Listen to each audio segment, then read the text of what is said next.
नमस्कार भाइयों। आज मैं आपके समक्ष एक कहानी लेके पेश हुआ हूँ। कहानी आत्मविश्वास और अति आत्मविश्वास के बीच के फ़र्क की है, यानी कॉन्फिडेंस और ओवर कॉन्फिडेंस के बीच का फ़र्क जो होता है उसके बारे में मैं बात करना चाहूँगा आपसे। तो कहानी इस प्रकार शुरू होती है कि एक बार एक जगह पे कुछ हमारे भाई और एक सेफ्टी ऑफिसर इकट्ठा थे और वहाँ पे एक ट्रेनिंग सेशन शुरू किया गया। एक ट्रेनिंग हुई। उस ट्रेनिंग के बाद सेफ्टी ऑफिसर ने बोला कि यहाँ पे हम 30 लोग हैं।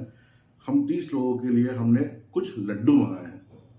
लड्डू आप समझते हैं, लड्डू मंगाए हैं और उस लड्डू के माध्यम से मैं आपके साथ कुछ साझा करना चाहूँगा। मित्रों, ये लड्डू आपके लिए ही हैं, लेकिन ध्यान रहे कि इन 30 लड्डुओं में से एक लड्डू ऐसा है जो कि खराब है और उसे खा करके आपकी तबीयत खराब हो सकती है। ऐसा बोल करके वो मीटिंग खत्म करते हैं और लड्डू रख करके चले जाते हैं और बोलते हैं कि जैसा जिस किसी की इच्छा हो वो लड्डू खा सकता है, बाकी मर्जी आपकी है। सबके जाने के बाद एक व्यक्ति उनमें से निकल करके आता है और वो अपना दिमाग लगाता है और कहता है कि इन 30 में से 29 लड्डू ऐसे हैं जो कि लड्डू सुरक्षित है और एक लड्डू ऐसा है जो कि खराब है। तो 29 लड्डू में से वो एक लड्डू उठाता है और खा लेता है। खाने के बाद उसे कुछ नहीं होता है और वो खुशी खुशी अपने घर चला जाता है। अगले दिन सारे फिर इकट्ठा होते हैं। जब लड्डू गिने जाते हैं तो एक लड्डू कम होता है। सेफ्टी ऑफिसर फिर से उसे कहता है कि भाई देखो, जिस किसी ने लड्डू खाया है उसने गलत किया है और मैं आपको बता दूं, इस लड्डू में से एक लड्डू खराब है। बचे हुए 29 लड्डू में से एक खराब है, बाकी 28 सही है। ध्यान आपको देना है, जिंदगी आपकी है। अगले दिन भी ऐसा ही होता है। वो व्यक्ति का कॉन्फिडेंस जो होता है वो थोड़ा और बढ़ता है और वो एक लड्डू दोबारा फिर से खा लेता है। दोबारा उस लड्डू खाने के बाद वो फिर से बच जाता है। बचने के बाद वो वापस चला जाता है।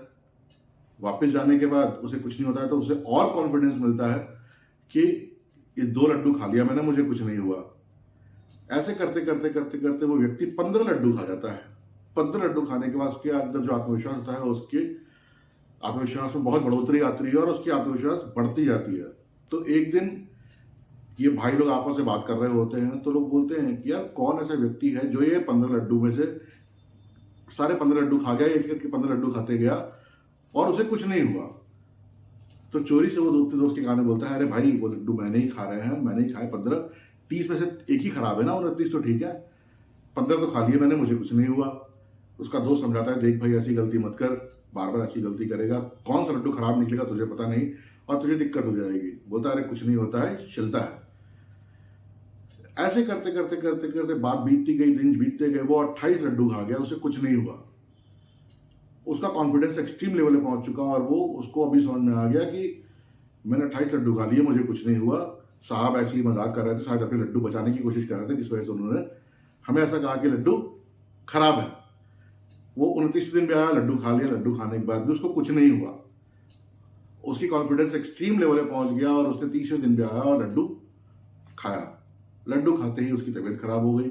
उसे अस्पताल ले गया गया, उसका इलाज कराया गया। उसके भाइयों ने उसको बुलाया, उससे बात करी और समझाया कि देख दोस्त, हम आपको बहुत पहले समझा रहे थे कि आप ऐसा ना करें, ऐसा करने से आपकी तबीयत खराब हो सकती है, पर आप नहीं माने और आप खाते गए। दोस्तों, ये ठीक उसी तरीके से है जिस तरीके से हम एक बार एक गलत काम करते हैं और उस गलत काम को अपना तरीका बना लेते हैं। गलत काम को कभी भी तरीका नहीं बनाना चाहिए। आप उससे एक बार बच सकते हैं, 2 बार बच सकते हैं, 3 बार बच सकते हैं, लेकिन जिंदगी में कभी न कभी वो गलत कार्य या गलत तरीका आपको धोखा अवश्य दे जाएगा। इसीलिए मैं आप सबसे अनुरोध करूंगा कि जो प्रोसेस प्रोसीजर आपको बताए जाते हैं उनको फॉलो करें। प्रोसेसेस को फॉलो करके ही आप सुरक्षित रह सकते हैं। शॉर्टकट अपना करके आप काम जल्दी अवश्य खत्म कर लेंगे, परंतु शॉर्टकट अपना करके अपनी जिंदगी को बहुत ही सुरक्षित नहीं रख पाएंगे। इस वीडियो के माध्यम से मेरा यही उद्देश्य था कि मैं आपको ये संदेश दे सकूं और आप सबको सुरक्षित रख सकूं। धन्यवाद।